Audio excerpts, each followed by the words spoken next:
It's really good to be here tonight, and this is my first time talking at Ignite. My name is Chela Sloper, and I'm here to tell you the hot dog defense for marriage equality. Now, don't get scared. I'm not going to brandish a hot dog or stand here with my shield of a hot dog bun, but I think in pictures, and I use analogies a lot when I talk. An analogy is being able to describe something by means of something else. So, just to give you a little context, I grew up the youngest of 5 children, and we grew up in San Francisco.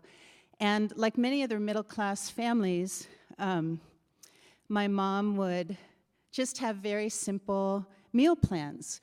And we didn't have hot dogs a lot. You know, we had them often for barbecues and picnics. But when we did, we ate them with mustard. And imagine, it was really an exciting day when my dad came home with Golden's mustard one year. And we thought we were really like walking on the wild side. So imagine when years later, the shock to find out that there are people that prefer ketchup on their hot dogs. Ketchup on their hot dogs.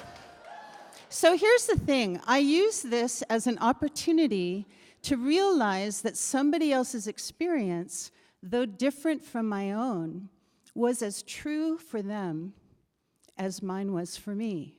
So I used my imagination to enter into that when somebody else likes ketchup on their hot dog, it is the best flavor.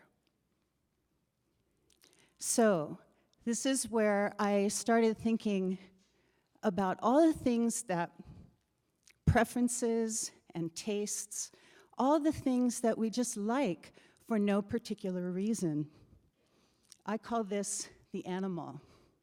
The animal has its own comfort level, the things that it's drawn to, the things that make one feel the most safe, the most secure. So, about relationships, I prefer men. I love their hairy arms. I love the scent of a man's neck when he comes out of the shower. I like all the hairy legs. But the thing is, that's not all of what makes a relationship, is it? There's a whole range of experiences. There's a whole range of life that we're talking about when we want to share our life with somebody. So I want to tell you about a story that changed my life. I heard the San Francisco Gay Men's Chorus years ago at the bicentennial celebration of the Constitution.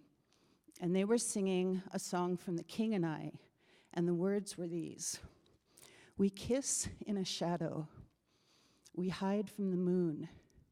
Our meetings are few and over too soon. We talk in a whisper, afraid to be heard. When others are near, we speak not a word.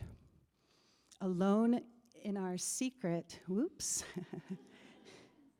stand by.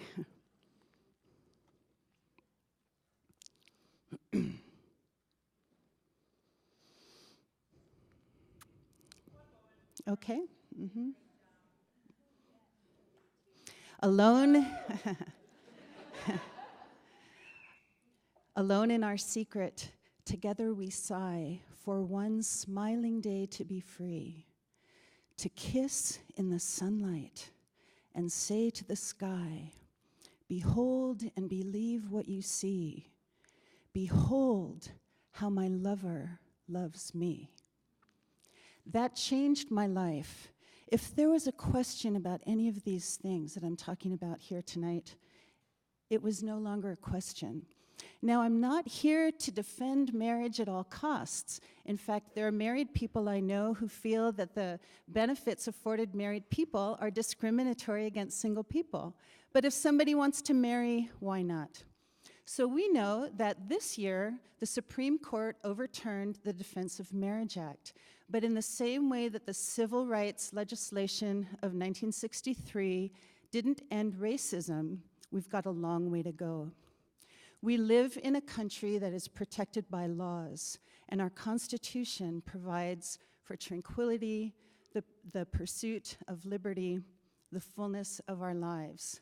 So my hope is that Oregon will become the next state to legalize same-sex marriages. Last Friday,